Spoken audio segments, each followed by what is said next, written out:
আমার ভাইজানেরা, এ নবী পাকের উম্মত উম্মতিরা, এ যুবকেরা, আমার আল্লাহ পাক রব্বুল আলামিন বান্দাকে এত প্যার করে, বান্দাকে এত ভালোবাসে, বান্দাকে এত মোহাব্বত করে। এ যুবকেরা, আল্লাহর কোরআন জানিয়ে দিয়েছে, ইন্না রাব্বাকা লাবিল মিরসাদ, নিশ্চয় আমি আল্লাহ আমার বান্দা বান্দীদের দিকে সতর্ক দৃষ্টি রাখি। এ যুবকেরা, আল মিরসাদের ব্যাখ্যা করতে গিয়ে তাফসীর কারকরা জানিয়ে দিয়েছে, একটা শিকারী যেমন শিকার করে, একটা শিকারী যেমন শিকার করে, ওই শিকারীটা যতক্ষণ পর্যন্ত শিকারের দিকে তাকিয়ে থাকে, এ যুবকেরা, তার থেকে কোটি কোটি কোটি কোটি গুণ বেশি আমার আল্লাহ পাক তার বান্দা বান্দীদের দিকে তাকিয়ে থাকে। এ যুবকেরা, ভাইরা বোনেরা, একটু ভালো করে বোঝার চেষ্টা করেন। বিশ্ব নবী রাসূলুল্লাহ সাল্লাল্লাহু আলাইহি ওয়াসাল্লাম, আমার দয়ার নবী রাসূলুল্লাহ 23 বছর ধরে আমার দয়ার নবী হেরা গুহা পাহাড়ের উপরে উঠেছেন আর নেমেছেন। বাবা, যে পাহাড়টা উঠতে অতিক্রম করতে 2 ঘন্টা টাইম লাগে, 2 ঘন্টা উঠতে লাগে নামতে লাগে।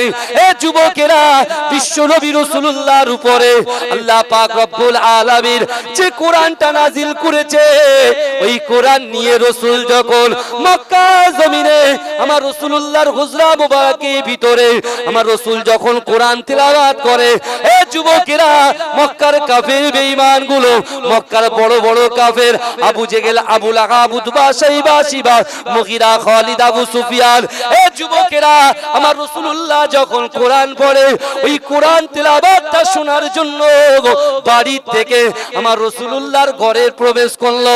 এ যুবকেরা, এ নবী পাকের উম্মত উম্মতিরা, আমার দয়ার নবী যখন কোরআন তেলাওয়াত করে, আবু জেহেল, আবু লাহাব, আবু সুফিয়ান, উতবা, শাইবা, শিবা যখন কোরআন তেলাওয়াত শুনতে লাগলেন, এ যুবকেরা, আমার রাসূলুল্লাহ এক টাইমে কোরআন পড়াটা যখন বন্ধ করে দিয়েছে। এ আমার ভাইজানেরা, এ আমার যুবকেরা, একটু ভালো করে বোঝার চেষ্টা করেন। বিশ্ব নবী রাসূলুল্লাহকে আবু জেহেল বলতে লেগেছে, এই মুহাম্মদ না না না, এই কোরআনটা যেন ঘরের ভিতরে সীমাবদ্ধ থাকে, ঘরের বাইরে কোরআন যেন না যায়। এ যুবকেরা, আমার রাসূলুল্লাহকে হুমকি চমকানো করতে লাগলেন।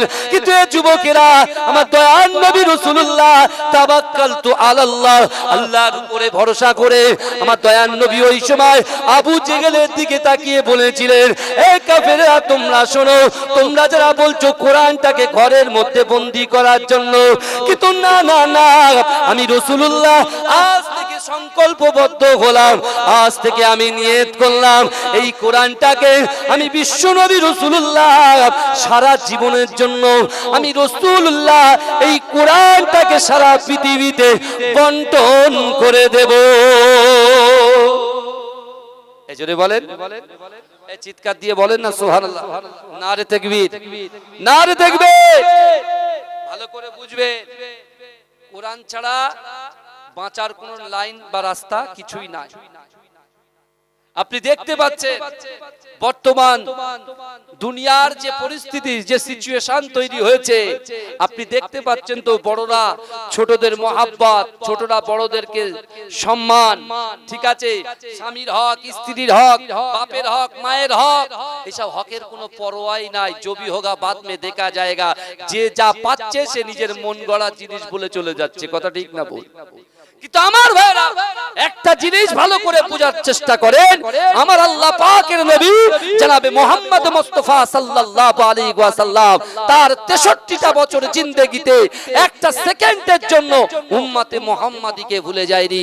কিন্তু আজকে আমরা মুসলমান, আমাদের বয়সে আমরা রাসূলকে মহব্বত থেকে দূরে সরিয়ে দিয়ে আমরা নিজেরা অন্য ব্যক্তিত্বকে মহব্বত করতে শুরু করেছি। কিন্তু এই যুবকেরা, একবার তুমি চিন্তা করো, আজকে আমরা কেমন ভাবে চলবো, কেমন ভাবে ওঠা বসা করব, কি এমন আমল করলে আমরা জান্নাতে যেতে পারবো, আর কি এমন খারাপ কাজ করলে জাহান্নামে যাব, প্রত্যেকটা জিনিস কিন্তু আল্লাহ কোরআনের মধ্যে বলে দিয়েছে। জোরে বলুন না সুবহানাল্লাহ।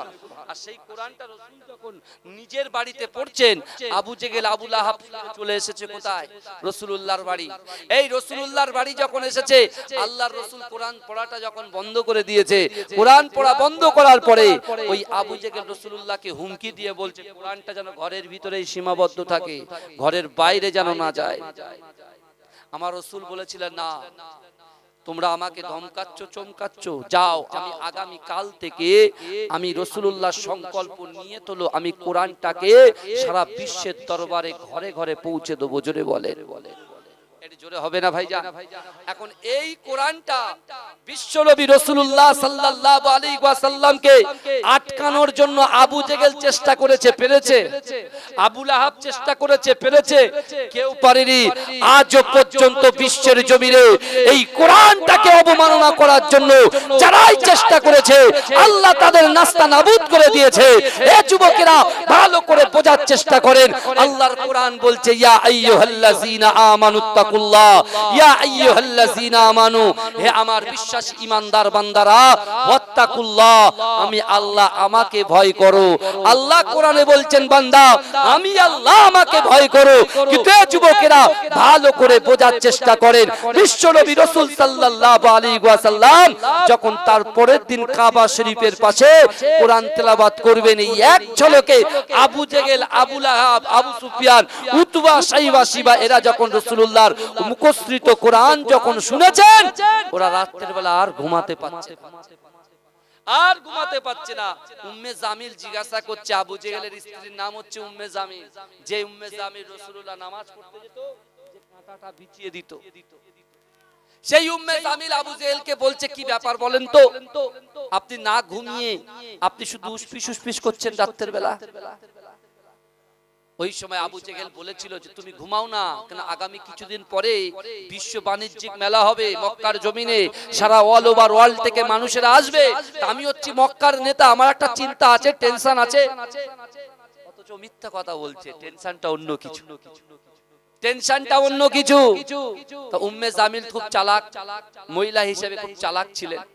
তিনি কি করলেন জানেন? আবু জেহেল যখন বলছে তুমি ঘুমাও না, যেই বলছে ঘুমাও না, উম্মে জামিল মিথ্যে মিথ্যে ঘুমের ভান করে রইলেন। আবু জেহেল কি করছে, কম্বলটা নিয়ে রাতের বেলা দরজা খুলেই বেরিয়ে যাচ্ছে। যেই বেরিয়ে যাচ্ছে উম্মে জামিল পিছন থেকে বলছে, দাঁড়াও, কোথায় যাচ্ছ? বলে তুমি ঘুমাওনি? বলেন না আমি ঘুমাইনি। বলে কেন? বলে আমি এটাই দেখার জন্যই তো ঘুমের ভান করেছিলাম, আপনি বলেন আপনি রাতের বেলা কোথায় যাচ্ছেন। আবু জেহেল দেখতে পাচ্ছে বউয়ের কাছে ধরা পড়ে গেছে, কিছু করার নেই, সত্য কথা বলতে হবে। স্ত্রীকে বলছে, দেখো এই কথাটা যেন বাইরে না যায়, তোমার আর আমার ভিতরেই থাকবে। বলে কি বলে? বলে শোনো না, গতকাল মুহাম্মাদুর রাসূলুল্লাহ, যাকে আমরা পাগল বলি, যাকে আমরা শায়ের বলি, যাকে আমরা মিথ্যাবাদী বলি, যাকে আমরা বলি যে মুহাম্মদ ছড়া পড়ছে, পর্দু পড়ছে, হ্যাঁ, সেই মুহাম্মাদের কোরআন শুনে যতক্ষণ পর্যন্ত কোরআন না শুনবো ততক্ষণ পর্যন্ত আমার ঘুম আসছে না। জোরে বলুন, জোরে বলুন না সুবহানাল্লাহ। আবু জেহেল বলছে উম্মে জামিলকে, শোনো, এই যে মুহাম্মদ যে কোরআনটা তেলাওয়াত করছে, এটা কোনো মানুষের লেখা কোরআন হতে পারে না, এটা হলো স্বয়ং আল্লাহ পাকের দেওয়া একটা পুরস্কার। জোরে বলুন। কে স্বীকার করেছে? বলেন কে স্বীকার করেছে? আবু জেহেল স্বীকার করেছে। কিন্তু আবু জেহেলের স্ত্রী সে বলছে, আমারও কিছুদিন ধরে একটু ইচ্ছা ছিল কিছু কথা বলার আপনার, কিন্তু আপনি যা রাগ দেখান ওই রাগের মধ্যে আমি আর কিছু বলতে পারি না। বলে কি হয়েছে? বলে আমারও সেই একই অবস্থা, যতক্ষণ পর্যন্ত মুহাম্মাদুর রাসূলুল্লাহ জবান থেকে কোরআন না শুনবো আমি উম্মে জামিলও ঘুমাতে পারি না। জোরে বলে। চিন্তা করে, চিন্তা করে এ যুবকেরা ভালো করে বোঝার চেষ্টা করে। আর আজকে আমরা ওই কোরআন থেকে দূরে সরে গেছি, রাসূলুল্লাহর হাদিস থেকে দূরে সরে গেছি। আমার রাসূলুল্লাহ সাল্লাল্লাহু আলাইহি ওয়াসাল্লাম আজ থেকে ১৫০০ বছর আগে যে বার্তা দিয়েছেন, যে মেসেজ দিয়েছেন, সেই মেসেজটাকে দূরে সরিয়ে দিয়ে আমরা মন গড়া জিনিস নিয়ে মাতামাতি করছি। কিন্তু যারা আমরা মন গড়া জিনিস নিয়ে মাতামাতি করছি, আজকে মসজিদ বাড়ছে, মুসল্লি কমছে, কিন্তু আমার ভাইরা এরা বিশ্বাস করে না যে আল্লাহর আযাব অতি অবশ্যই, আল্লাহর আযাব কিন্তু সত্য। কারণ আল্লাহ পাক কোরআনে বলছেন, বান্দা তোমরা যারা আমি আল্লাহর কোরআনকে তোমরা যারা দূরে সরিয়ে দিচ্ছ, তোমরা নামাজ আদায় করছো না, কিন্তু ভালো করে বুঝে নাও কোরআনটা সিনার মধ্যে রেখে কোরআনের মধ্যে আমি আল্লাহ কি বলেছি ওগুলো যদি তোমরা বোঝার চেষ্টা করো, তাহলে কোরআনের সাথে সম্পর্ক করো, কোরআনের সাথে মহব্বত করো। কারণ কোরআন হচ্ছে একটা ম্যাগনেট, কারণ কোরআন মানুষকে বাজে পথ থেকে দূরে সরিয়ে রাখে। জোরে বলুন, এই জোরে বলবেন না? সেই কোরআনে আল্লাহ বলছেন বিসমিল্লাহির রহমানির রহিম আহাসিবান নাসু ওয়ায়ুতরাকু আইয়াকুলু আমান্না ওয়াহুম লা ইফতানুন। কোরআনের আয়াতটা ভালো করে খেয়াল করেন বাবাজি। আল্লাহর কোরআন বলছে আহাসিবান নাসু ওয়ায়ুতরাকু আইয়াকুলু আমান্না। আল্লাহ বলছে বান্দা তোমরা যারা ঈমান এনেছো, তোমরা যারা ঈমান এনেছো, তোমরা কি মনে করো আমি আল্লাহ তোমাদেরকে ছেড়ে দেব? ওহুম লা ইফতানুন, আমি আল্লাহ কি তোমাদের পরীক্ষা করব না? কৃষ্ণমাটির গায়েন পাড়ার যুবকেরা, ভাইয়েরা, বোনেরা, ব্যবসাদার ভাইয়েরা, আপনার পীরের আওলাদ বলে গেলাম মাঝরাটি হুজুর পীর কেবলাকে আমরা আপনারা চোখে দেখেছেন, তার ব্যবহার দেখেছেন, তার ক্যারেক্টার দেখেছেন, কিন্তু সেই বংশের আওলাদ এসে বলে গেলাম আল্লাহর কোরআনের আয়াতের দিকে খেয়াল করেন, মায়েরা খেয়াল করেন, যুবকেরা খেয়াল করেন, কারণ এখন আপনার ভিতরে রূহটা আছে।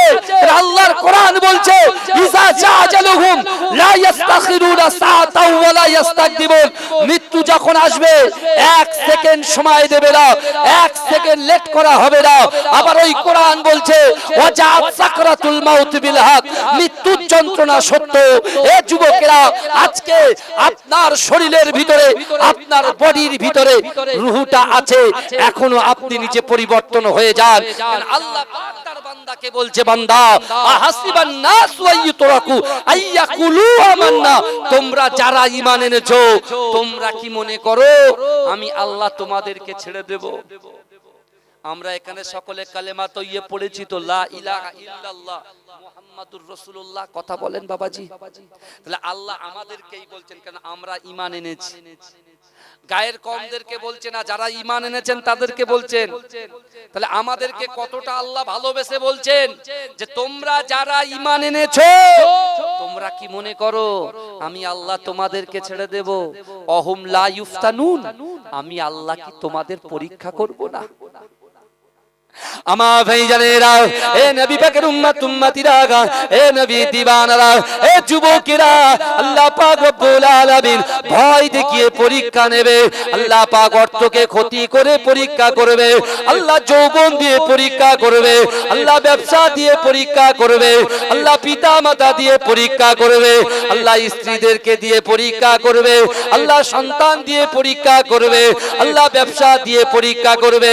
এ যুবকেরা, নবী পাকের উম্মত উম্মতিরা, বিশ্ব নবী রাসূলুল্লাহ সাহাবাদেরকে বলেছিলেন এ আমার সাহাবারা, আল্লাহ যখন বান্দাকে পরীক্ষা করবে, ওই পরীক্ষায় যদি আল্লাহর বান্দা উত্তীর্ণ হতে পারে, ওই পরীক্ষায় যদি আমার উম্মত উম্মতিরা উত্তীর্ণ হয়ে যেতে পারে, আমি রাসূলুল্লাহ জানিয়ে দিলাম আল্লাহ পাক রব্বুল আলামিন, আমি রাসূলুল্লাহর জন্য আল্লাহ পাক রব্বুল আলামিন, আমি রাসূলুল্লাহর ওসিলায় আল্লাহ 8টা জান্নাত সৃষ্টি করেছে। 8টা জান্নাতের ভিতরে সবচাইতে বড় জান্নাত জান্নাতুল ফেরদাউসটা আল্লাহ পাক ওই উত্তীর্ণ বান্দা বান্দি আমার উম্মত উম্মতিদেরকে দান করে দেবে। জোরে বলবেন না? কিন্তু যাদের সেই পরীক্ষায় পাস করতে হবে। এখন পরীক্ষা আজকে নিচ্ছে আল্লাহ, গ্রামে জলসা করছে, বলে আমরা রাসূলকে ভালোবাসি, আল্লাহকে ভয় করি। যার ভিতরে আল্লাহর ভয় থাকবে, রাসূলুল্লাহর মহব্বত থাকবে, সে কোরআন হাদিস মাহফিল ছেড়ে দিয়ে বাইরে ঘুরতে পারে কোনোদিন? এই কথা বলেন। যার ভিতরে আল্লাহর ভয় থাকবে, রাসূলুল্লাহর মহব্বত থাকবে, 5 ওয়াক্তে আযানের ধ্বনি তাদের কর্ণগহ্বরে পৌঁছাচ্ছে, তারপরেও তারা মসজিদে আসছে না, সে কোনোদিন মসজিদ ছেড়ে বাইরে বসে থাকতে পারে? এই কথা বলেন। যার ভিতরে আল্লাহর ভয় থাকবে, রাসূলুল্লাহর মহব্বত থাকবে, সে কখনো লটারি কাটতে পারে না। টিকিট কাটা হারাম, লটারি কাটা হারাম, জেনা করা হারাম, ব্যভিচার করা হারাম, পিতামাতার কষ্ট দেওয়া হারাম। এই যুবকেরা ভালো করে বোঝার চেষ্টা করেন। আজকে আমরা যারা হারাম কাজে লিপ্ত হচ্ছি, তাদের মুখে আল্লাহর ভয়, রাসূলুল্লাহর মহব্বত মানায়? এই কথা মানায় না।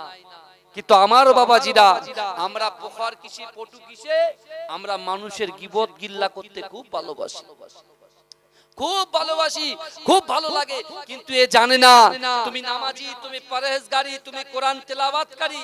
তুমি যখন নামাজ পড়ছো, কোরআন তেলাওয়াত করছো, আর একটা ব্যক্তি সে কোরআন তেলাওয়াতও করে না, নামাজও পড়ো না, তুমি নামাজি ব্যক্তি, তাকে তুমি গীবত করছো, তাহলে কি হচ্ছে? তোমার থেকে তোমার নেকিটা মাইনাস হয়ে যাচ্ছে, তোমার থেকে গিয়ে ওর প্লাস হয়ে যাচ্ছে। মাইনাস প্লাসের ব্যাপার আছে বাবাজি, কিন্তু কোরআন সম্পর্কে জানেন না, বুঝবো কি করে? মুখে বলি রাসূলকে ভালোবাসি। এ যুবক ভালো করে বোঝার চেষ্টা করো, আমেরিকা আর ইউরোপের যারা সন্তান ইসরায়েল যেভাবে ফিলিস্তিনের উপরে অ্যাটাক করছে, এই যুবকেরা ভালো করে বোঝার চেষ্টা করেন। আজকে শীতের বেলায় আমাদের প্রত্যেক ঘরে ঘরে কম্বল আছে, মাথার উপরে ছাদ আছে, মাথার উপরে চালির বাড়ি আছে, খাবারটা আমরা 3 টাইম ঠিকঠাক ভাবে খাচ্ছি, আমাদের ব্যবসা আছে, বাণিজ্য আছে, কিন্তু এই যুবকেরা ফিলিস্তিনের মুসলমানরাও কালেমা পড়েছে, লা ইলাহা ইল্লাল্লাহ মুহাম্মাদুর রাসূলুল্লাহ। আর এই কৃষ্ণমাটি গায়েন পাড়ার মুসলমানরাও কলেমা পড়েছে, লা ইলাহা ইল্লাল্লাহ মুহাম্মাদুর রাসূলুল্লাহ। কিন্তু এই যুবকেরা, তাদের কলেমা আমাদের কলেমা এক, কিন্তু তাদের ঈমান আমাদের ঈমান আসমান জমিন ডিফারেন্ট। যখন এমন করে ইউরোপ আর যারো সন্তান, ইউরোপ আমেরিকার যারো সন্তান ইসরায়েল যেভাবে ফিলিস্তিনের উপরে অ্যাটাক করে মায়ের কোলে সন্তান দুধ পান করছে, হঠাৎ করে বোমের আওয়াজে উপর থেকে হুড়মুড় করে পুরো বিল্ডিংটা ওই বাচ্চা ছেলের গায়ের উপরে পড়ে যায়, স্বামীর কোলে স্ত্রী শহীদ হয়ে যায়, স্ত্রীর কোলে স্বামী শহীদ হয়ে যায়, বাপের কোলে মেয়ে শহীদ হয়ে যায়, মেয়ের কোলে বাপ শহীদ হয়ে যায়। এই যুবকেরা শোনেন, ওই সময় ফিলিস্তিনের একজন বাপ তার সন্তান ছোট বাচ্চা ইন্তেকাল করেছে, আল্লাহর দরবারে দুহাত উত্তোলন করে দিয়ে আল্লাহকে দেখাচ্ছে আর বলছে, আল্লাহ ছোট সন্তান গেছে তো কি হয়েছে, এখনো 3টে সন্তান বাকি আছে, মেজো বাকি, সেজো বাকি, বড় বাকি, আল্লাহ সব কিছু দিতে রাজি আছি, আমার ব্যবসা বাণিজ্য, আল্লাহ আমার জিন্দেগিটাও দিতে রাজি আছি, কিন্তু বাইতুল মুকাদ্দাসকে ছাড়তে রাজি নয়। জোরে বলে, এই জোরে বলা যাবে না? তারাও তো ঈমান এনেছে, তাদের ঈমান আর আমাদের ঈমান। আজকে তারা, আজকের আজও সেই ধ্বংস লীলা এখনো চলছে, কিন্তু যুবক বিশ্বাস করো, পেরেসের লোকেরা যখন ওই বাচ্চা যুবকের কাছে গিয়ে যখন পেরেস ধরেছে, কি ব্যাপার, তোমার বিল্ডিং চলে গেল, বালাখানা চলে গেল, বাপ চলে গেল, মা চলে গেল, স্ত্রী চলে গেল, সবাই চলে গেল, তোমরা কেন বাইতুল মুকাদ্দাস ছেড়ে পালিয়ে যাচ্ছ না? তাদের অ্যানসার হচ্ছে, না না না, আমার জিন্দেগিটা এখনো আছে, যতক্ষণ থাকবে এই জিন্দেগিটাও আল্লাহর দরবারে আমার রাসূলুল্লাহর মহব্বতে উৎসর্গ করতে রাজি আছি, কিন্তু বাইতুল মুকাদ্দাসকে ছাড়তে রাজি নয়। জোরে বলুন না সুবহানাল্লাহ। বলছে কেন রাজি নয়? বলে কোরআন পড়োনি? কোরআনের মধ্যে আল্লাহ কি বলেছেন?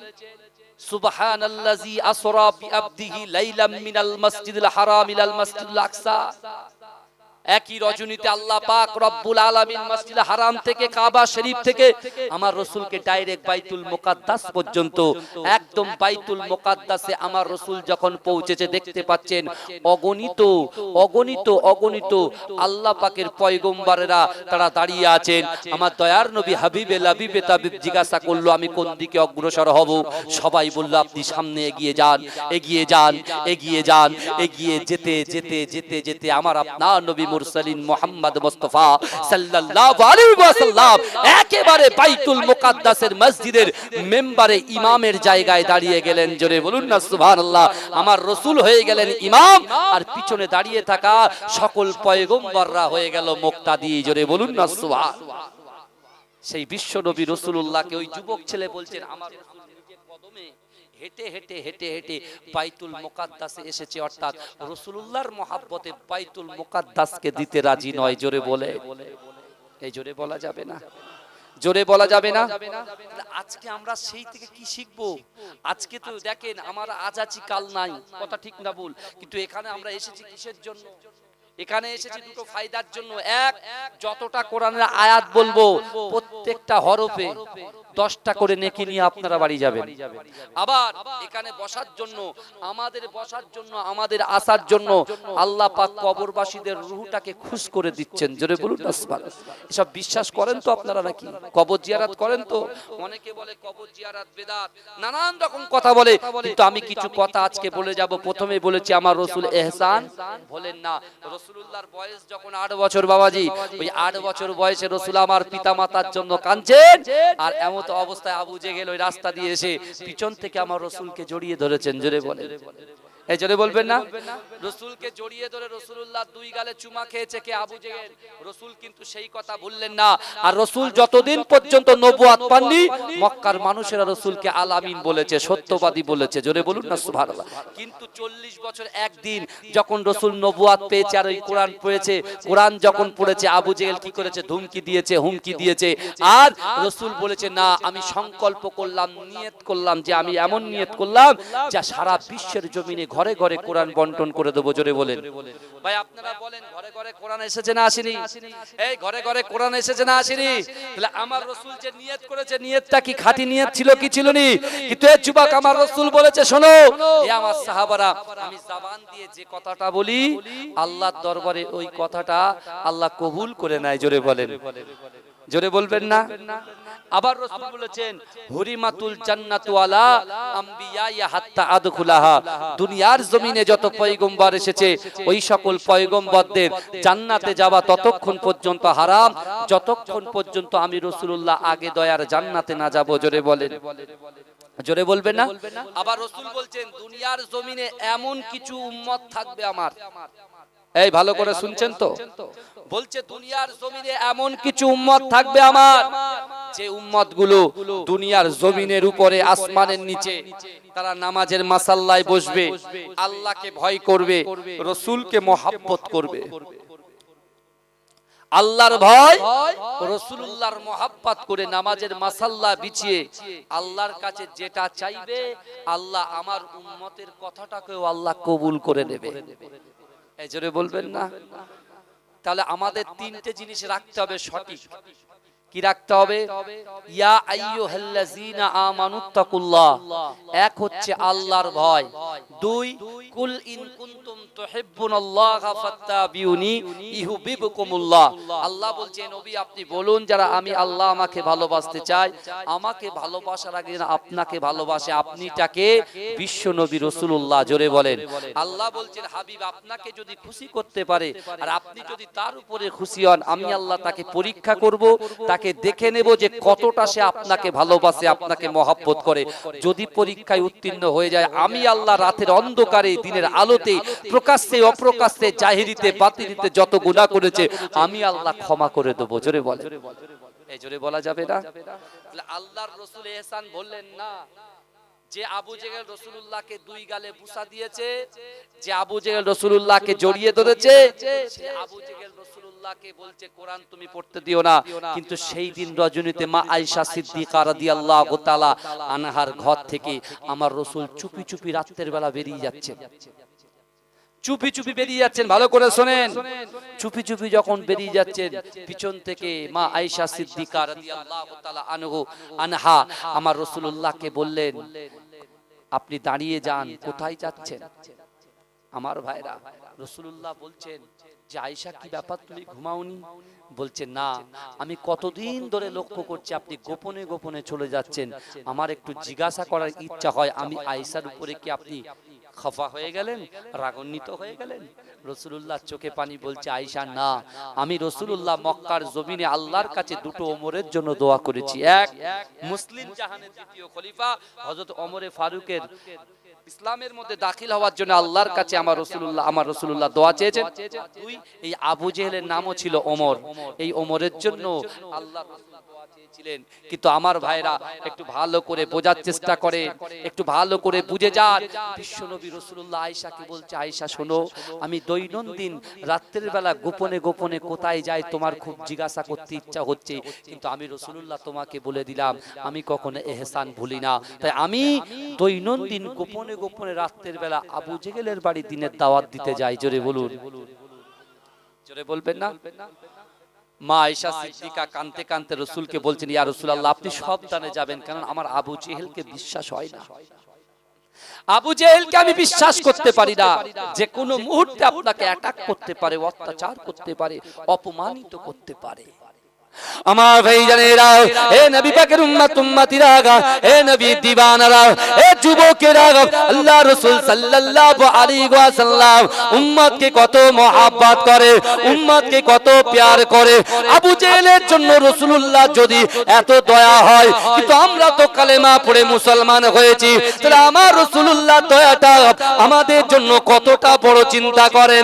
এ যুবকেরা, এ নবী পাকের উম্মত উম্মতিরা, বিশ্ব নবী রাসূলুল্লাহ সাল্লাল্লাহু আলাইহি ওয়াসাল্লাম গভীর রজনীতে আবু জেহেলের বাড়িতে প্রবেশ করেছে। এ যুবকেরা, আবু জেহেল একটা গাছের নিচে, ফল গাছের নিচে ফল পাড়ছে আর খাচ্ছে। এ যুবকেরা, এ নবী পাকের উম্মত উম্মতিরা, বিশ্ব নবী রাসূলুল্লাহ আবু জেহেলকে জিজ্ঞাসা করলো, এ আবু জেহেল তুমি এখন কি করো বলো? আবু জেহেল বলছে না না না না, তুমি এখন কি খাচ্ছ বলো? আবু জেহেল বলছে না না, আমি পাথর খাচ্ছি, পাথর খাচ্ছি। এ যুবকেরা, আমার আল্লাহ পাক আমার রাসূলুল্লাহর শানে বেয়াদবিটাকে পছন্দ করলেন না।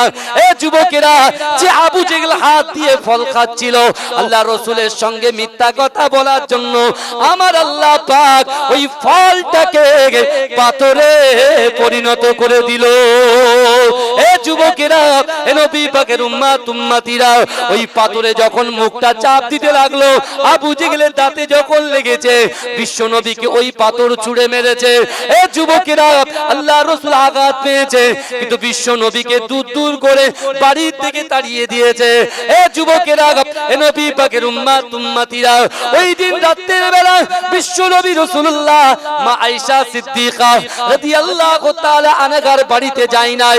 আমার রাসূলুল্লাহ মনে মনে চিন্তা করে, না না না, আমার আয়েশা আমাকে বলেছিল, ইয়া রাসূলুল্লাহ হাবিবাল্লাহ, আপনি আবু জেহেলের বাড়িতে যাবেন না, যে কোনো মুহূর্তে আপনাকে অত্যাচার করতে পারে, আপনাকে এমন করে কুরুচিকর মন্তব্য করতে পারে। আমার তো দয়ার নবী এই চিন্তা করে আম্মা জান আয়েশা সিদ্দিকা কষ্ট পাবে বলে রাসূল আমার আল্লাহর ঘর কাবা বাইতুল্লাহ শরীফের পাশে চলে গেলেন। এ যুবকেরা, এ নবী পাকের উম্মত উম্মতিরা, বিশ্ব নবী রাসূলুল্লাহ আল্লাহর কাছে দোয়া চাইতে লাগলেন, ওগো রব্বুল আলামিন আল্লাহ, না না না, মক্কার জমিনে কোরআনটা বন্টন করার জন্য, দ্বীনের দাওয়াতটা আরো বাড়ানোর জন্য দুইজন ওমরকে আপনি আমাকে একজনের মধ্যে, দুইজনের মধ্যে একজনকে আপনি ঈমানের জন্য কবুল করুন। এ যুবকেরা, এ নবী পাকের উম্মত উম্মতিরা, একটু ভালো করে বোঝার চেষ্টা করেন। বিশ্ব নবী রাসূলুল্লাহ যখন কষ্ট অনুভব করে, সবে সবে আল্লাহর রাসূলের সাহাবা সিদ্দিক আকবর আবু বকর সিদ্দিক রাদিয়াল্লাহু তাআলা আনহু আমার রাসূলুল্লাহর হাতে হাত দিয়ে কলেমা পড়ে মুসলমান হয়েছিলেন। সবে সবে হয়েছে, টাটকা টাটকা। আর আল্লাহ কোরআনে বলছেন, বান্দা অহুম লা ইফতানুন, আমি আল্লাহ কিন্তু যে কোনো মুহূর্তে, যে কোনো সময়ে আমি আল্লাহ বান্দা বান্দির পরীক্ষা করব। তাহলে সব সময় আমাদের পরীক্ষার জন্য প্রস্তুত থাকতে হবে, তাই তো নাকি? সব সময় কিভাবে লটারি কাটবো, কিভাবে গোপনে গোপনে কাঁথা মুড়ে দিয়ে, বুঝলেন, ভিডিও কল দেখবো, বুঝলেন না, খারাপ খারাপ মুভি, খারাপ খারাপ সিনেমা, বুঝলেন না, ডাইরেক্ট বলছি, খারাপ খারাপ ফটো এসব দেখে নিজের কালটাকে শেষ করবেন না। কারণ আল্লাহ বলছে, বান্দা হিসাব তোমায় দিতে হবে, হিসাব তোমায় দিতে হবে। কারণ আমি আল্লাহ বলছি, বান্দা ওহুয়া মাকুম আইনামা কুনতুম, বান্দা তোমরা যেখানে আমি আল্লাহ সেখানে। তুই মনে করছো গোপনে গোপনে গুনাহ করছি, কেউ দেখছে না, কেউ জানতে পারছে না, চার দেওয়ালের ভিতরে গুনাহ করছি, কেউ জানতে পারছে না, লুকিয়ে লুকিয়ে মা বাপকে কষ্ট দিচ্ছি, কেউ জানতে পারছে না, কিন্তু জানছে কে? এই জোরে বলেন, জানছে কে? আল্লাহ। তুমি গোপনে গোপনে ব্যবসায় তুমি মালে ওজনে কম দিচ্ছ, তাই না? দেখছেন কে? আল্লাহ। এর হিসাব কিন্তু আপনাকে পাই টু পাই দিতে হবে। তাই আল্লাহ কোরআনে বলছেন, বান্দা ইন্নাল্লাহা লা ইউগাইয়িরু মা বিকওমিন হাত্তা ইউগাইয়িরু মা বিআনফুসিহিম। আমার আল্লাহ বলছে যে জাত যে কওম নিজে পরিবর্তন হবার চেষ্টা করে না, আমি আল্লাহ ওই জাতি ওই কওমকে কখনোর জন্য পরিবর্তন ঘটাই না। তাই আজকে যারা আমরা নামাজের মধ্যে ঠিকঠাক ভাবে আসতে পারিনি, যারা আমরা পিতামাতাকে মহাব্বত করতে পারিনি, যারা স্ত্রীর হক আদায় করতে পারিনি, স্বামীর হক আদায় করতে পারিনি, সন্তানের হক আদায় করতে পারিনি, গোপনে গোপনে বহু গুনাহ হয়ে গিয়েছে, তাদেরকে বলছি তওবা করুন, কারণ এখনো কিন্তু এই গুনার ক্ষমা আছে। কারণ আল্লাহ কোরআনে বলছেন ইয়া আইয়ুহাল্লাযীনা আমানু তুবু ইলাল্লাহি তাওবাতান নাসুহা।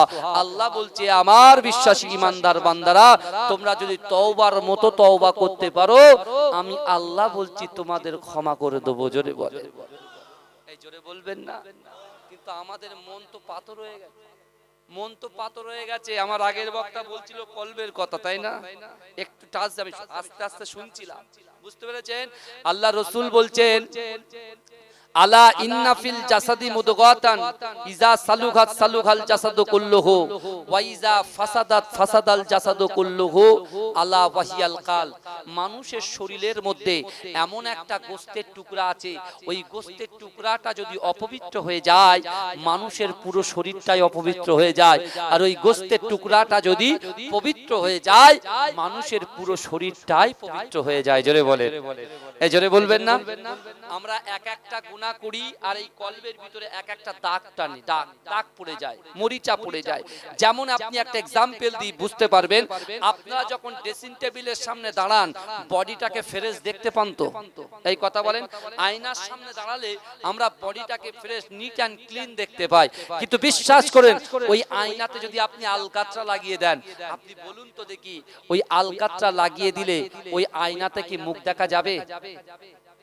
এই কথা বলেন, মুখ দেখা যাবে? মুখ দেখা যাবে না।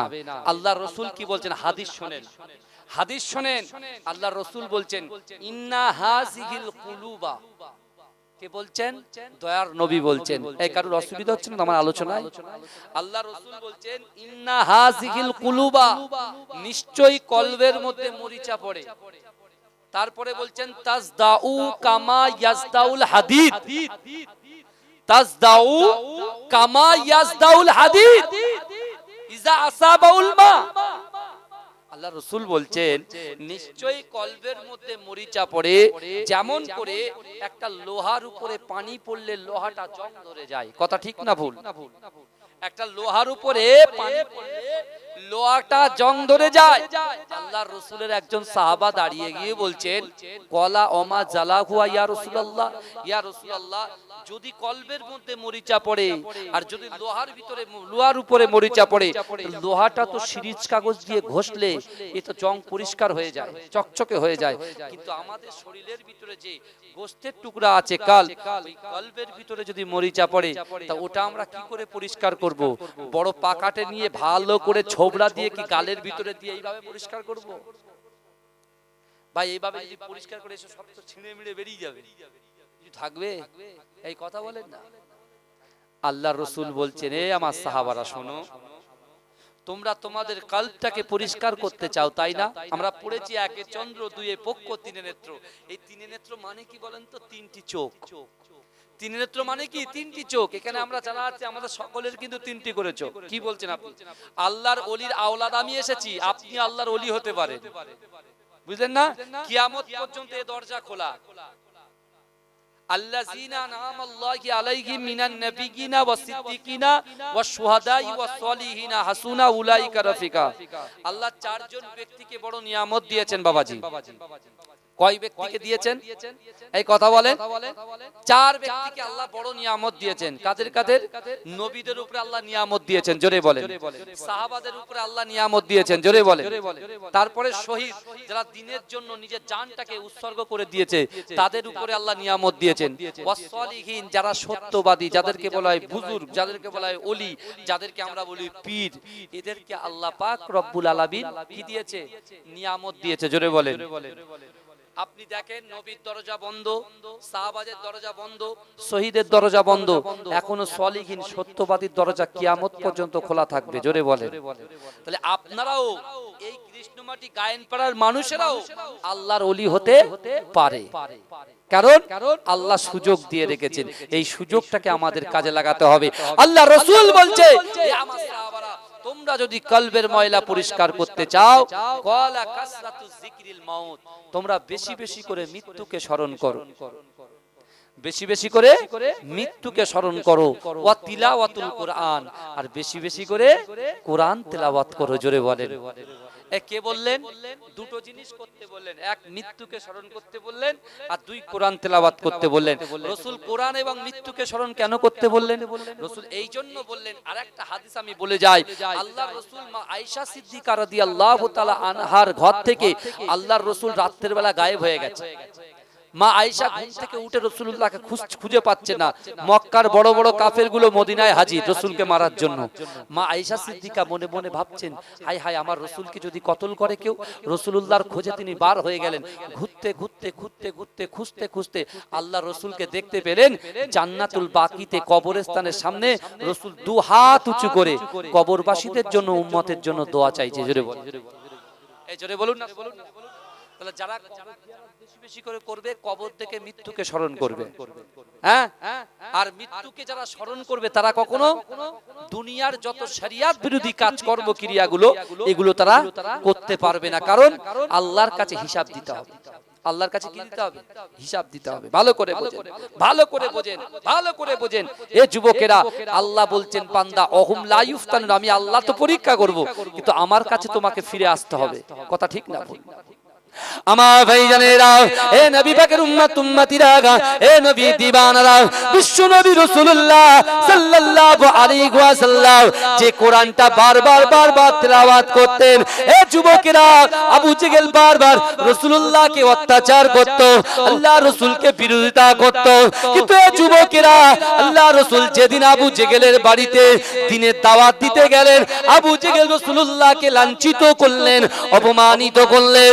যুবকেরা, নবী পাকের উম্মত উম্মতিরা, বিশ্ব নবী রাসূলুল্লাহকে আল্লাহ পাক রব্বুল আলামিন উম্মে আনির ঘরে বেজার অবস্থায় দেখতে পেলেন। আল্লাহ সহ্য করতে পারলেন না। আল্লাহ পাক রব্বুল আলামিন কোরআনের আয়াতের মধ্যে জানিয়ে দিলেন, সুবহানাল্লাযী ইয়াসরা বিআবদিহি লাইলাম মিনাল মাসজিদিল হারাম ইলাল মাসজিদিল আকসা। এ যুবকেরা, নবী পাকের উম্মত উম্মতিরা, আমার আল্লাহ পাক রব্বুল আলামিন একই রজনীতে, এক রাতে আল্লাহর ঘর কাবা থেকে বাইতুল মুকাদ্দাস পর্যন্ত, বাইতুল মুকাদ্দাস থেকে আল্লাহর সঙ্গে সাক্ষাৎ, জান্নাত জাহান্নাম দেখিয়ে আল্লাহ পাক আমার রাসূলুল্লাহকে 5 ওয়াক্ত নামাজ দিয়ে আবার ওই রাতের বেলা কাবা শরীফে পৌঁছে দিলে। এ জোরে বলবেন না সুবহানাল্লাহ? এ জোরে হবে না সুবহানাল্লাহ? আমার রাসূলের মেরাজ কিন্তু সত্য। কি বুঝলেন? আমার রাসূলুল্লাহর মেরাজ সত্য, কিন্তু আমার ভাইরা, যেদিন রজনীতে রাসূল একই রাতে মেরাজ করে আল্লাহর সঙ্গে সাক্ষাৎ করে জান্নাত জাহান্নাম দেখে কাবা ঘরের পাশে বসে আছেন, ওই দিন ফজরের নামাজ রাসূল শেষ করে কাবা ঘরের পাশে বসে আছেন। রাসূলুল্লাহ যখন নামাজ শেষ করে বসে আছেন, আর ওই পাশ দিয়ে যাচ্ছে আবু জেহেল, দেখে আবু জেহেল দাঁড়িয়ে গেলেন রাসূলুল্লাহকে দেখে। রাসূলকে দেখে বলছেন, হ্যাঁ গো মুহাম্মদ, এই আমি যখন বলবো মুহাম্মদ, আপনারা কি বলবেন? সাল্লাল্লাহু আলাইহি ওয়াসাল্লাম। আমার কমিটি সাহেবান ভাইদেরকে একজন একটু আসার জন্য অনুরোধ করছি। আমি গাড়ির থেকে নামলাম, আমাকে স্টেজে তুলে দিলেন, একটু বসে কিছু চা পানির ব্যবস্থা করেন, একটু খাই, বুঝলেন? কারণ বুঝতে পারছেন অনেক দূর থেকে এসেছি, বুঝলেন? মাধ্যমিক পরীক্ষা চলছে, জানেন তো, সকাল 6টার সময় উঠে স্কুলে যেতে হচ্ছে, সেখানে আবার গাছ দিয়ে আবার এসে কোনো রেস্ট নাই, ডাইরেক্ট উঠে আসলাম। আমি বলেছিলাম 15 মিনিট হয়তো লেট হবে, যাই হোক আমি চলে এসেছি ইনশাআল্লাহ, কিন্তু একটু কিছু দেওয়ার ব্যবস্থা করে, চা দেন, দরুদ শরীফ পড়েন। আল্লাহুম্মা সাল্লি আলা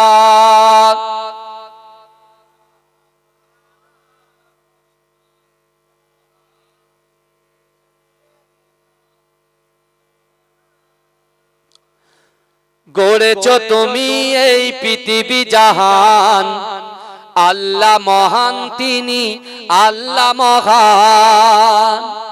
জোরে হবে না সুবহানাল্লাহ? এই জোরে বলা যাবে না সুবহানাল্লাহ? নারে তাকবীর, নারে তাকবীর। গড়েছো তুমি এই পৃথিবী জাহান, আল্লাহ মহান তিনি আল্লাহ মহান, আল্লাহ মহান তিনি আল্লাহ মহান, আল্লাহ মহান তিনি আল্লাহ মহান। তুমি হাসাও তুমি কাঁদাও, তুমি হাসাও তুমি কাঁদাও, অন্ধ বোবাকে রিজিক যোগাও, করলে হাহাকার তৃষ্ণা পিপাসার, মিষ্টি পানিতে প্রাণটা ভেজাও, হয়নি হবে না তোমার সমান, আল্লাহ মহান তিনি আল্লাহ মহান, আল্লাহ মহান তিনি আল্লাহ মহান, আল্লাহ মহান তিনি আল্লাহ মহান। সূর্য ওঠে রোজ পূর্ব আকাশে, জ্যোৎস্না ছড়াই চাঁদ রাত্রি আকাশে, সূর্য ওঠে রোজ পূর্ব আকাশে, জ্যোৎস্না ছড়াই চাঁদ রাত্রি আকাশে। অশান্ত এই মন শান্ত হয়ে যায়, অশান্ত এই মন শান্ত হয়ে যায়, তোমারই দেওয়া বৃষ্টি বাতাসে, হয়নি হবে না তোমার সমান, আল্লাহ মহান তিনি আল্লাহ মহান, আল্লাহ মহান তিনি আল্লাহ মহান, আল্লাহ মহান তিনি আল্লাহ মহান, আল্লাহ মহান তিনি আল্লাহ মহান।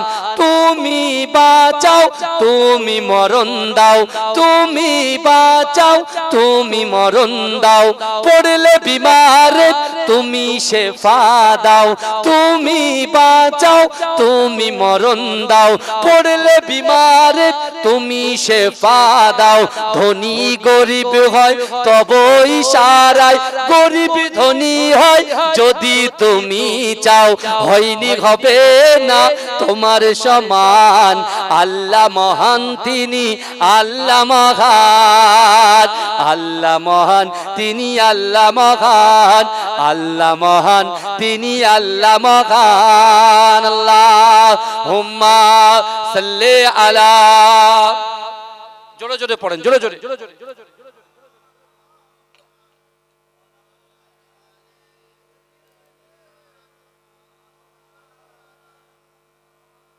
আমার বাবাজিরা ভাইরা, তাহলে আবু জেহেল এসে রাসূলুল্লাহকে দেখে কি করলেন? এই দাঁড়িয়ে গেলেন। বুঝতে পারছেন তো আপনারা? এই কথা বলেন না বাবাজি, অসুবিধা নাই তো? মাশাআল্লাহ, যে কটা কোরআনে আয়াত বলেছি তার পুরো সুন্দর করে ব্যাখ্যা দিয়ে তারপর আমি এখান থেকে উঠবো ইনশাআল্লাহ। বসে থাকেন আমার যুবকরা যারা বাড়িতে আছেন। আমি বুঝতে পারছি এখন 10টা বাজে, খাওয়াই পিলাই চলছে, লোক কুটুম এসেছে, যুবকগুলো সব আপনার কি বলে আরে পরিবেশন করছে, ওই জন্য আমি কিছু বলছি না, কারণ এটা একটা সুন্নাত। কারণ আল্লাহর রাসূল বলছে একটা মুসলমান অপর মুসলমানের প্রতি 6টা হক আছে। কটা? এই কথা বলেন, কথাই কথা বাড়ে, কিছু কথা বলছি, কিন্তু যেখান থেকে যেখানে শেষ করছি সেখান থেকে সেখানে পুরো কমপ্লিট করে ইনশাআল্লাহ যাব। বলেন ইনশাআল্লাহ। দেখেন, একটা মুসলমান অপর মুসলমানের প্রতি 6টা হক আছে। 6টা হকের ভিতরে একটা হক হচ্ছে কোন আত্মীয়কে কেউ যদি দাওয়াত করে ওই দাওয়াতটা গ্রহণ করা। বুঝতে পেরেছেন? এমনি তো আত্মীয়তা বন্ধন তো শেষ হয়ে গেছে, এই জমি জায়গা করে করে সব শেষ। বর্তমানে 99% বাড়ি নিজের ভাই ভাই ভাই বোনের সম্পর্ক নষ্ট জমি জায়গার জন্য। এই বুঝতে পেরেছেন?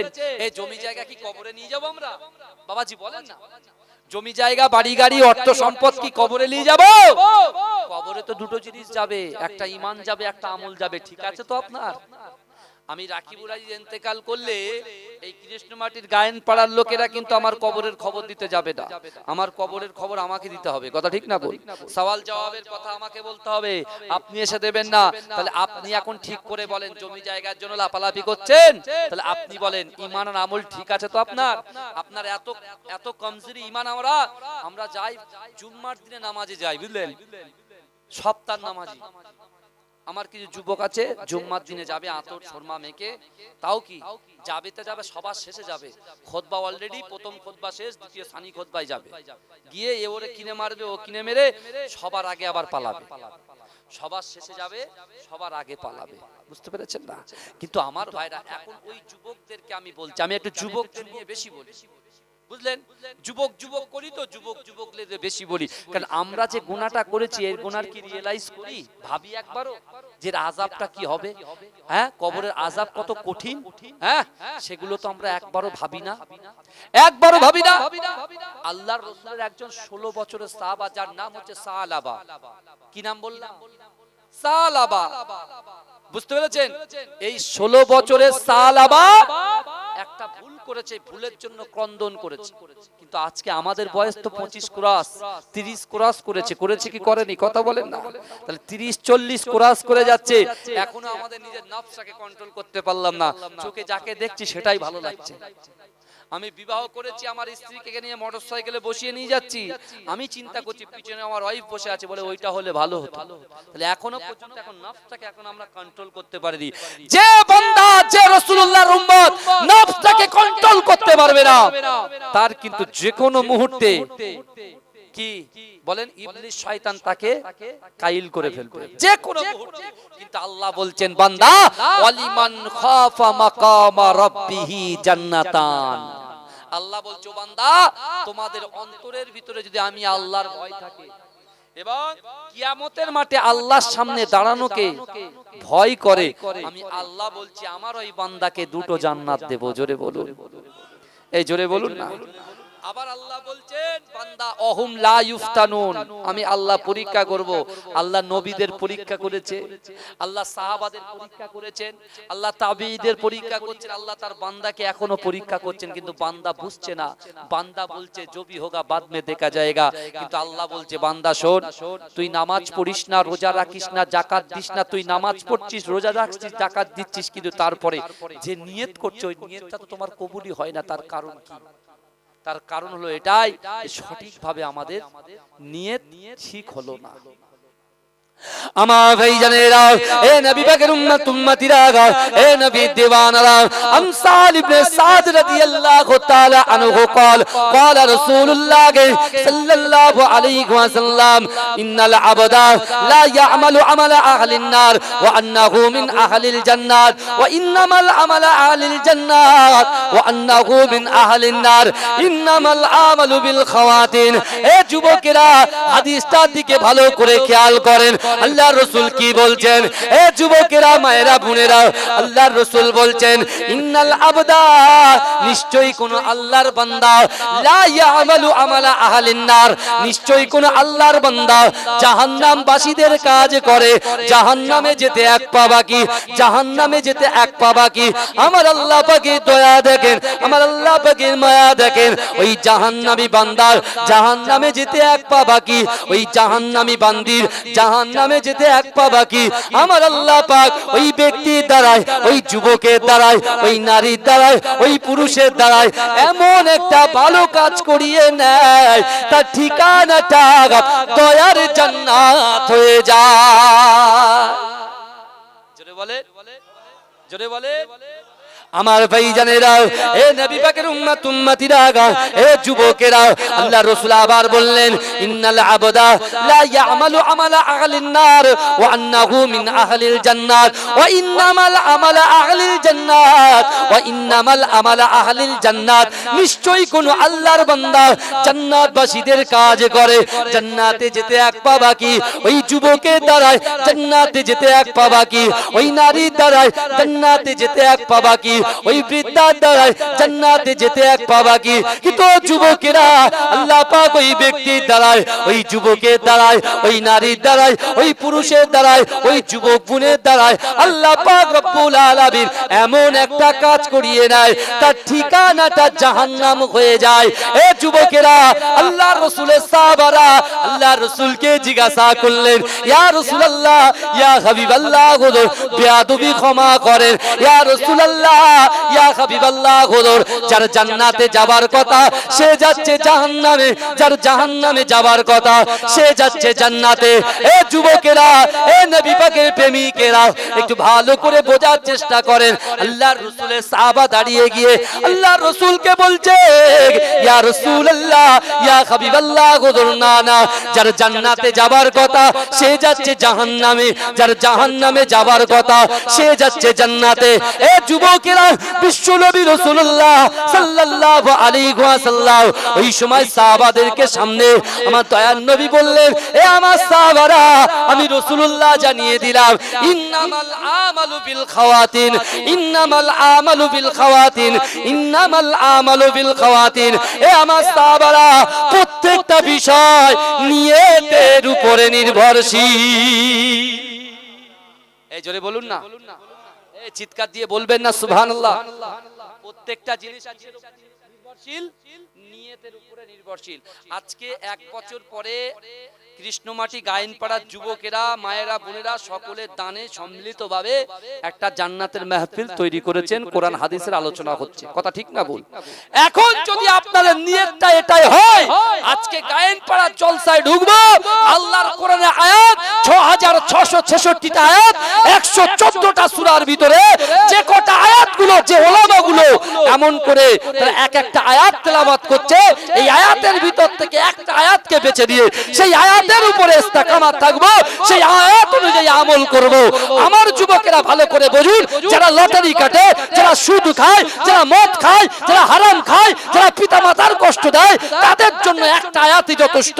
আল্লাহ বলছে, বান্দা, ইন্না রাব্বাকা লাবিল মিরসাদ, নিশ্চয় আমি আল্লাহ আমার বান্দা বান্দীদের দিকে সতর্ক দৃষ্টি রাখি। জোরে বলুন না সুবহানাল্লাহ।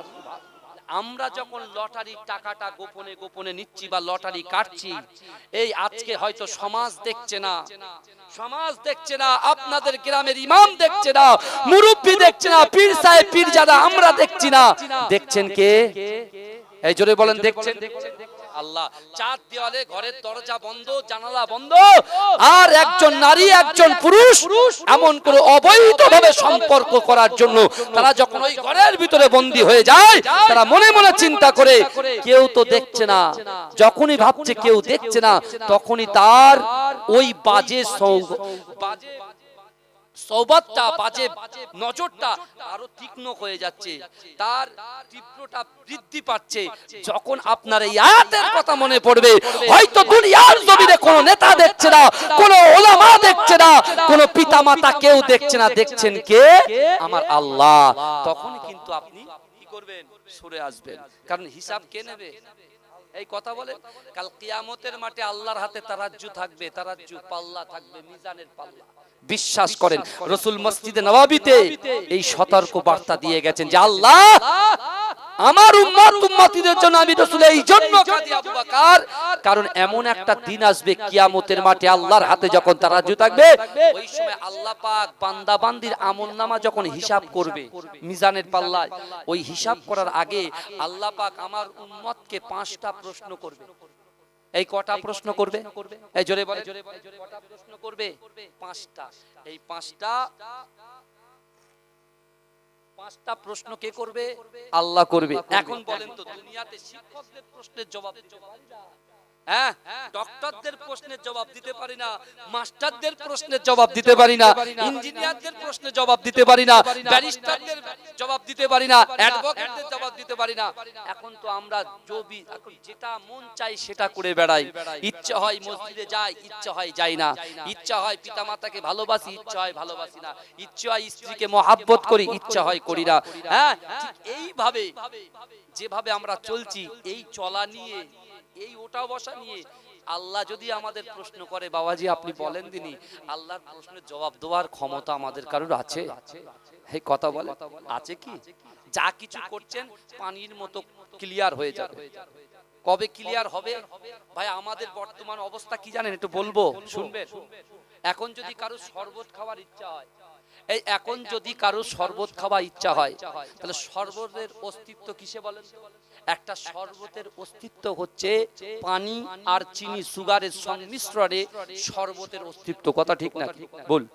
এখন শরবতটাকে যদি আপনি, পানিটাকে যদি আপনি নিউ টাউনে রাখেন, এই শুনছেন, পানিটাকে যদি নিউ টাউনে রাখেন আর সুগার আর চিনিটা যদি এই কৃষ্ণমাটি গায়েনপাড়া গ্রামে রাখে, জীবনে শরবত তৈরি হবে? এই আগে বলেন, কথা বলেন, শরবত তৈরি হবে? এখন শরবত খেতে গেলে নিউ টাউন থেকে পানি নিয়ে আসতে হবে, আর গায়েনপাড়া থেকে চিনিটা নিয়ে দুটো সংমিশ্রণ মিশিয়ে তারপরে শরবতের অস্তিত্ব তৈরি হবে। তা একটা মানুষের অস্তিত্ব কিসে? একটা মানুষের অস্তিত্ব হলো বডি, আর বডির ভিতরে থাকবে রুহ। এই বডি আর রুহ ভিতরে হচ্ছে মানুষের অস্তিত্ব। কথা ঠিক না ভুল? এখন আপনি বলেন তো, এই বডি থেকে যদি রুহটা বেরিয়ে যায়, এই বডির কোনো দাম থাকবে? এই কথা বলেন, দাম থাকবে? বডির কোনো দাম থাকবে না। এখন যখন বডি আছে, বডির ভিতরে রূহ আছে, তো দাম আছে। যখন রূহ চলে যাবে, কুল্লু নাফসিন যায়কাতুল মাউত, প্রত্যেক মানুষের মৃত্যু স্বাদ গ্রহণ করতে হবে। যখন রূহটা বেরিয়ে যাবে, বডির নাম কি হবে বলেন দিনি? এই তো কি হবে? লাশ। তাহলে এই বডির যখন লাশ হয়ে যাবে, তখন কি আর দাম থাকবে? থাকবে না। তাহলে এখন বডির খোরাক দিচ্ছি। বডির খোরাক কি? আমাদের ওটা বসা, খাওয়া দাওয়া, গাড়ি বাড়ি, বিজনেস, ব্যবসা সব কিন্তু বডির জন্য। একটু ফিকির করুন, ভাবুন। এই চিন্তা আল্লাহ খুব ভালো করে আমাদের নিয়ামত দিয়েছেন, বিবেক দিয়েছেন, কিন্তু এই বিবেকটাকে আমরা কাজে লাগাই। শুধু মাঠে চাষ করলে হবে না বাবাজি, আল্লাহ আপনাদের চাষে বরকত দেবে, 100% বরকত দেবে, কিন্তু এই মস্তিষ্কটাকে একটু অন্যদিকে ঘোরাতে হবে, একটু ঘোরাতে হবে, চিন্তা করতে হবে।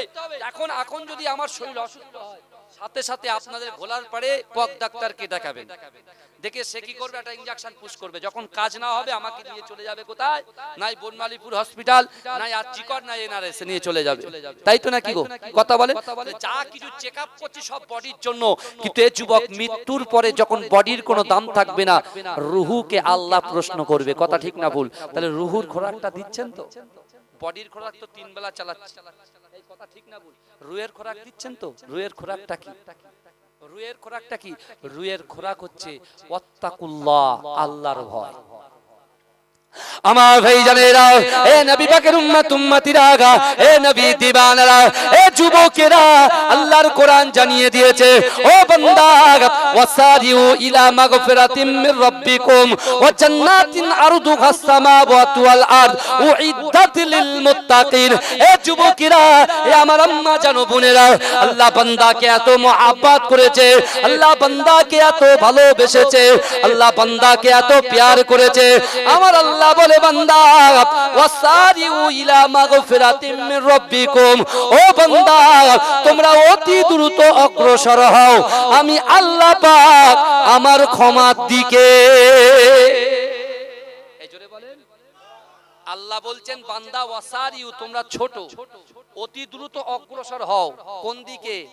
জোয়ার দিকে, তাসের আড্ডার দিকে, জেনার দিকে, বাজে কাজের দিকে, ব্যভিচারের দিকে, অত্যাচারের দিকে না, আল্লাহ বলছেন আমার ক্ষমার দিকে। জোরে বলুন। কেন? আল্লাহ ক্ষমা করতে ভালোবাসেন। জোরে বলুন। এই আমার আল্লাহ পাকের রাগের থেকে দয়া বেশি। এখনো সময় আছে, জীবনটা পাল্টে ফেলেন বাবাজি। অনেক হয়েছে, অনেক মাতব্বারি করেছি, অনেক রিয়া করেছি, অনেক তাকাব্বারি দেখিয়েছি, অনেক নিজেকে পয়সার গরম দেখিয়েছি, কিন্তু আল্লাহর কাছে রাসূলুল্লাহর মহব্বতে পয়সার গরম চলে না। বুঝেছেন? একদম নিজের অহংকার অহমিকাটাকে দমিয়ে ফেলুন, দমিয়ে ফেলুন। রাসূল বলেছে ১৫০০ বছর আগে, ইবাদত আর আখলাক দুটো কিন্তু এক জিনিস নয়। ইবাদত আর আখলাক দুটো এক জিনিস নয় বাবাজি। আপনি দেখুন, এর ভিতরে ঢোকেন, বুঝতে পারবেন। ইবাদত, একজন ব্যক্তি নামাজ পড়ে, রোজা রাখে, সব কিছু করে, কিন্তু তার ক্যারেক্টার খারাপ, তার চরিত্র খারাপ, তার মানুষের সঙ্গে কথা বলার উপস্থাপন করাটাই খারাপ, সে ইবাদত বান্দেগি আল্লাহর কাছে কবুল হবে না। কে বলেছে? রাসূল বলেছে। আবার একজন ব্যক্তি, তার ক্যারেক্টার, তার চরিত্র খুব ভালো, কিন্তু সে নামাজই পড়ে না, কোরআন তেলাওয়াত করে না, ওই ক্যারেক্টারের, ওই চরিত্রের কোনো দাম নেই। দুটোই ভালো হতে হবে। দুটোই কি হতে হবে? ভালো হতে হবে। আর দুটো যদি ভালো হয়, আল্লাহ কি বলছেন? যে আমি আল্লাহ পরীক্ষা করব, পরীক্ষা করার পরে আমি তোমাদেরকে বলে যাই। আল্লাহ বলছেন, ওয়াসারিউ ইলা মাগফিরাতিম মির রাব্বিকুম ওয়া জান্নাতিন আরদুহাস সামাওয়াতু ওয়াল আরদ। আল্লাহ বলছে, আমি আল্লাহর ক্ষমার দিকে তোমরা অগ্রসর হবে যখন, আমি আল্লাহ তোমাদেরকে বলছি, বান্দা